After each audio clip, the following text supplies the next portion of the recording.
Spiritual cleansing.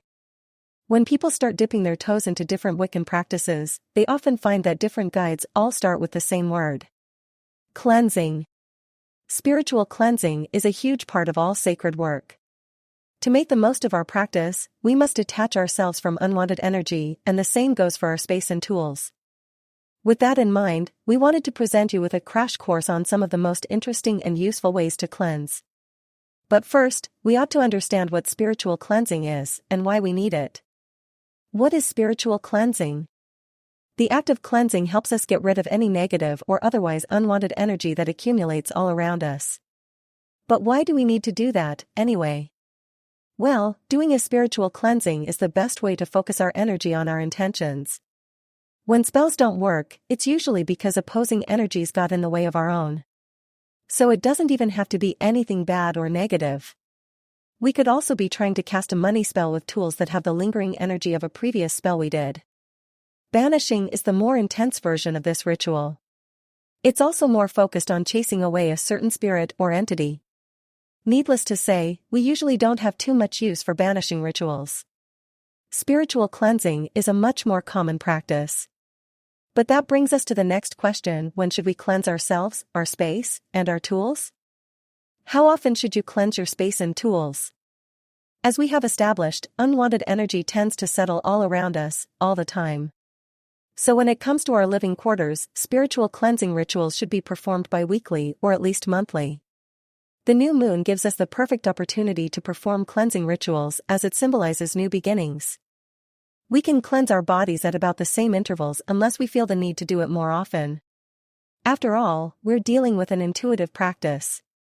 So if we come into contact with unwanted energy when we're out and about, we can perform a cleansing ritual when we get home. Generally, it's good to cleanse ourselves and our surroundings before attempting any spellcasting rituals. Since our altars help us focus our energy on our intentions, they could use more frequent cleansing. And the same goes for our tools. Ideally, we should cleanse those in between each use. Additionally, it's especially important to cleanse our tools such as candles and crystals when we first get them. That helps us get rid of the energy that was transferred to them by all the people who handled the tools before we purchased them. How to do a spiritual cleansing of your altar and home. Now that we have established the importance of spiritual cleansing rituals, let's talk about what one might look like. Clean your surroundings. The first step to cleansing our space and tools of unwanted energy is to physically clean them. Clutter tends to hold on to residual energy. So putting it away will help us start the process of cleansing our space. Additionally, cleaning our homes can put us in the meditative state of mind we might need to perform certain chants. While we're cleaning, we can also get a jump start on the spiritual part of the practice. To do so, we'll need to figure out which cleansing method we want to use.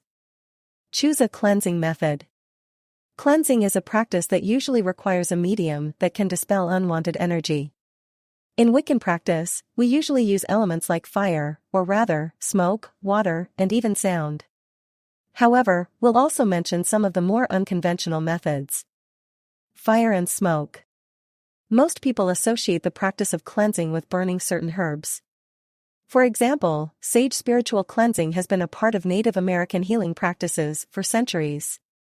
However, sage can be overpowering sometimes. Rather than removing the negative energy, the herb tends to strip a space of all energy that's lingering in it. So you'd need to follow it up with rituals for calling forth positive energy. So what are some of the best herbs for spiritual cleansing rituals, other than sage? Well, burning rosemary should have a similar effect to sage, bringing clarity as well as motivation. Juniper also relieves stress while resetting the energy in a room. Cedar is great for replacing unwanted energy with a sense of confidence and strength. And there are plenty of other cleansing herbs you can try, including frankincense, lavender, sweetgrass, dragon's blood, palo santo, and sandalwood.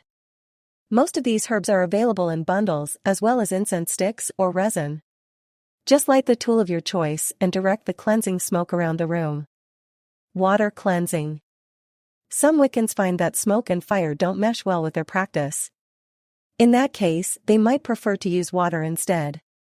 Cleansing sprays are great for directing the cleansing energy towards certain areas and items.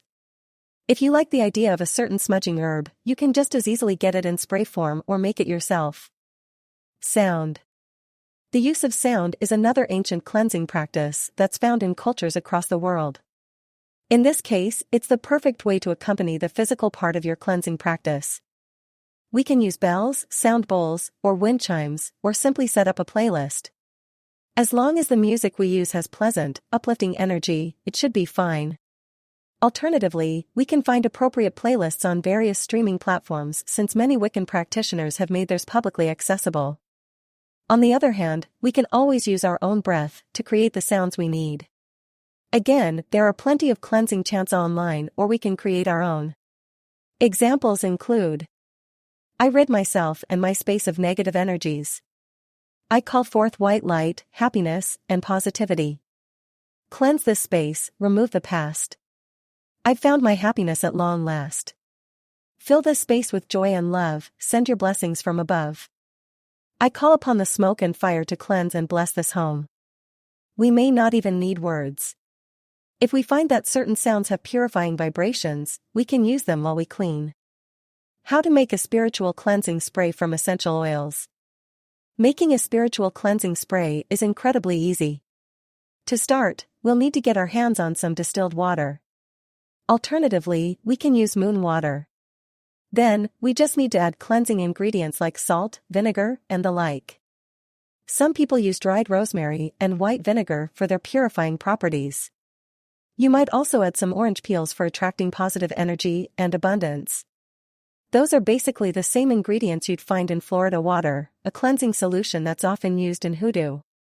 On the other hand, we could also use essential oils for spiritual cleansing rituals. Jasmine, rosemary, bergamot, and lavender essential oils are all popular options. But really, you'll learn what works best for you as you go along. Address the unwanted energy lingering on your tools. Crystals and candles have an important role to play in Wiccan practice. Because of that, we need to be especially vigilant about cleansing those items, especially the first time we bring them into our homes. So how do we cleanse our tools? Well, one way to do it would be to smudge them or hold them over burning incense. As the smoke wafts up and over the item, it'll carry the unwanted energies away. We can also ring bells around the items we're cleansing.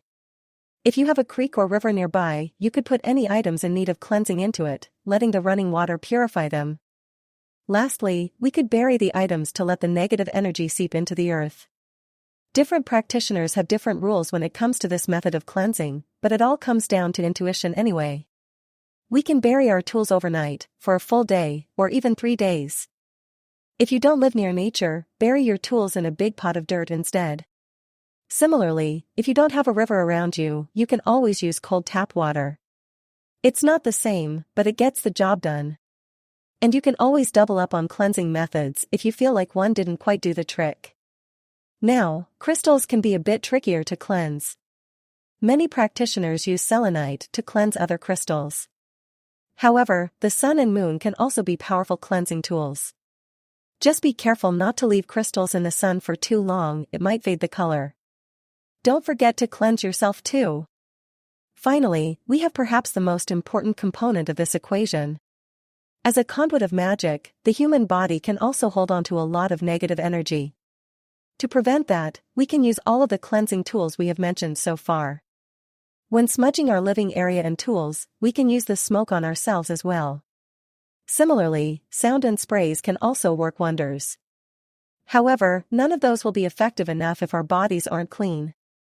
So since we already need to take a bath, we might as well make it a part of the cleansing ritual, right? As it happens, the practice of spiritual bathing is exactly what we need to start the cleansing process on the body. Different bath recipes can have different effects on the mind and body.